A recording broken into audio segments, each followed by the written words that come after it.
Fuqarolarning huquqlari va qonuniy manfaatlari himoyasini ta'minlash, sudlar va ekspertiza bo'limi o'rtasida o'zaro hamkorlik jarayonida integratsiyalash uchun qulay shart-sharoit yaratish, sohani raqamlashtirishga qaratilgan qo'shimcha chora-tadbirlarni amalga oshirish maqsadida sud ekspertlari ishtirokida seminar o'tkazildi.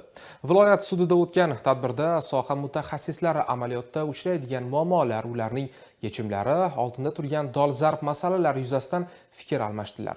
Tafsilotlar navbatdagi lavhamizdan o'rin olgan.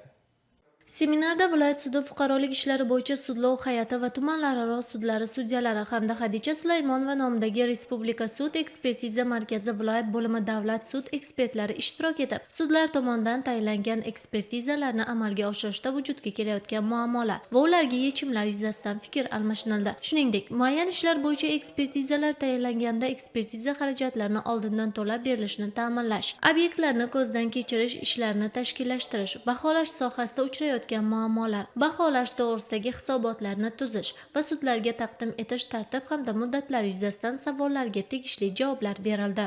Seminardan ko'zlangan asosiy maqsad fuqarolarning huquqlari va qonuniy manfaatlarini ta'minlash. Respublika sud ekspertiza markazi Buxoro viloyat bo'limi mutaxassislari tomonidan fuqarolik ishlari bo'yicha ekspertiza xulosalarini qonunda belgilangan muddatlarda sudlarga taqdim etish haqida kelishib olindi.